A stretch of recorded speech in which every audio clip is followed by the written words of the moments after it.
Oh, is he going to land? Is he going to land? Is he going to take a bath? Come on, come on, come on. You can do it. You can do it. It's a cute bath. Oh, he left. Here comes a house finch.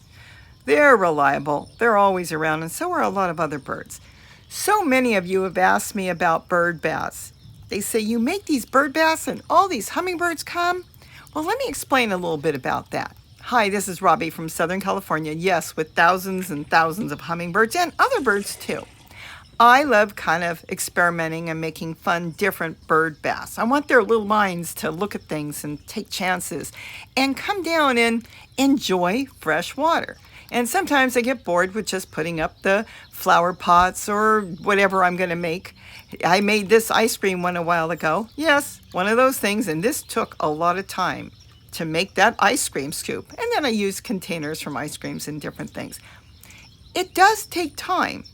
You really only need one bird to get the ball rolling, to get them to use it. And that's what I want to explain today. We have to have patience. There's a good bird. They're oriole. Oh my goodness. And the baby ones, they'll try anything. They're bold and too brave for their little feathered bodies. Hummingbirds, on the other hand, the babies will be the first to jump in usually, unless it's really hot and they have to have water. But they love trying new things as well. And keep in mind, I have a lot of fountains around here, so if they've got a favorite, they may not try the new one right away that I put out. This is what I want to explain when you're making different bird baths and bird fountains. Keep in mind, some of you have come to me and say, oh, the house finches, the sparrows, scrub jays, mockingbirds. Here's a mockingbird taking some water from my new bird bath I just made in a matter of less than 24 hours. And look at the hummingbird watching from behind. See? He's going to look and say, what is that bird doing? Here's the thing. It is those birds, the other birds, that will show the hummingbird that it's safe to come in and use the water. When you put some monstrosity out like this with all kinds of stuff, and yes, they see a lot of that around in the streets, unfortunately, they can recognize it. But the point is, they know it's different, and it's not the normal bird bath that they take baths in. Now, your house finches, being very domesticated birds in the city, can recognize all kinds of stuff, and they take chances because they're desperate. There's so many of them, and they want to use water, to keep them alive. So they are the ones that come down. That's a good thing. Look at this. As soon as they leave, the hummingbirds come and check it out. They need to check it out and fly around. Now, this particular bird bath I made for the 4th of July. And when did I make it? On the 3rd of July. So I only had, 8 hours by the time I finished it. I put it out in the evening till the 4th of July in the morning. I didn't have enough time to get the birds to start to use it, but I still wanted to share this with you. And I thought this was a good point to talk about. And go back, if you want to know how to make something like this that's so elaborate, you'll see how I have to sit there and strategize and think about it. And I even told you during this video that I would have to tweak it and change it up because it's really not that hummingbird friendly. Though I will tell you, I would give it a week to 2 weeks and the hummingbirds will be all over it. It's just very different than they're used to. So the point is, it takes time to put these things together, and it takes time for hummingbirds and other birds as well to come and use it. They need to watch and observe, and look at this. They come in and look. They hesitate and hesitate all day. But that is the way bird fountains and different things work. We want the birds to think about what they're doing, because if they don't, they'll injure themselves and stuff can happen to them. And so they've got to take the time. They've got to fly around. They've got to observe it. They got to see all the different birds coming in to use it. And when they see the other birds using it, then they know it's safe. The video itself is, yes, over 30 minutes because I did this raw. I just put all the stuff on the table and went for it. I had no idea how I was going to put it together. Oh, I thought about it a little bit. It was hot, 100 degrees. I thought I'll come in the house and work on something in a non-air conditioned house. But you know what? That's the fun thing, and I enjoy putting things together. I find things at thrift stores, like that green bowl and the tray at the dollar store, the hot dog. That's a dog toy. The mustard, of course, we all know that. And then I've got to sit and think about how I want it to run. Now, I could tweak it. I could change it today where all the hummingbirds would come to it, but it wouldn't look like this. And I thought this was more fun to put it out in the way I like it and let the other birds enjoy it, and then let the hummingbirds come in when they're ready, and they will. This is a young oriole. This was the first in the evening to come in and use it when I first put it out. It wasn't even out there 10 minutes. And then in the morning, look at that, 6:30 in the morning, a young oriole came back again.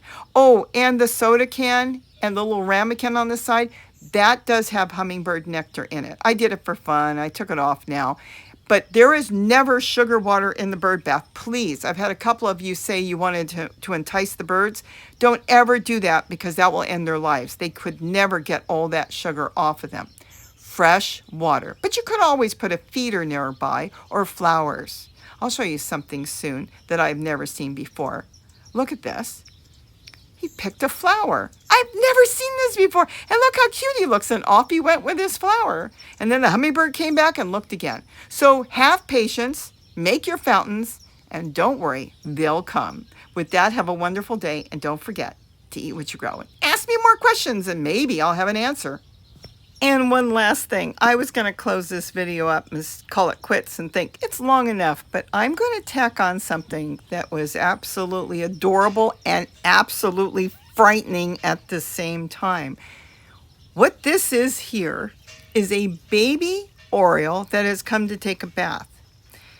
And I don't know, you'll see the parents come try to get him off with the surprise ending, which could have ended in a terrible fashion. But thank goodness I was here. No dogs were on the deck.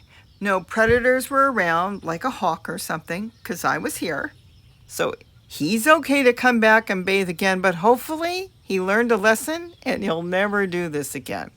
Let's just say he got waterlogged and ended up in a really bad place. So enjoy the end of this video if you want to see it. It was so funny, and hopefully I'll be able to come back with showing a hummingbird that's finally coming and take a bath. I mean, after all, they can go in the plate because it's a hot dog on a plate, or they can roll around on the tray, but whatever. I just wanted to do something this time for myself and for the summer holiday and 4th of July.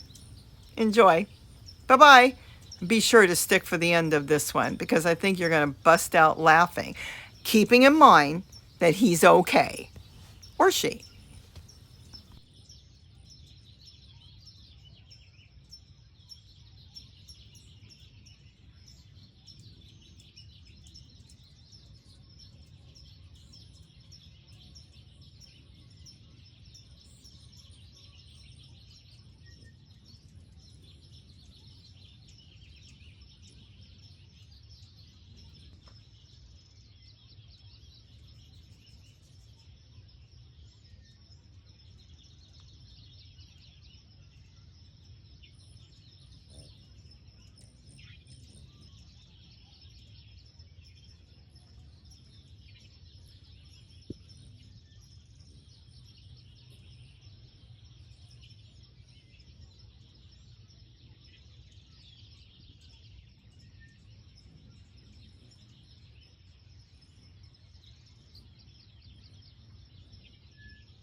Keep a watch out now. Look at this. This is Mom trying to get her baby off that tray.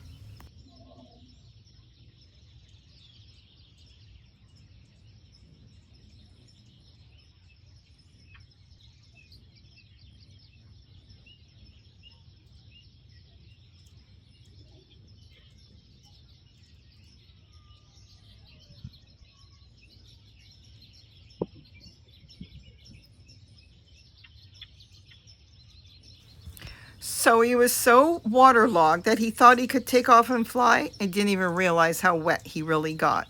And he fell into the flower pot with the celery. But all is well. He dried up and he took off. Mom tried to tell him, mothers know best.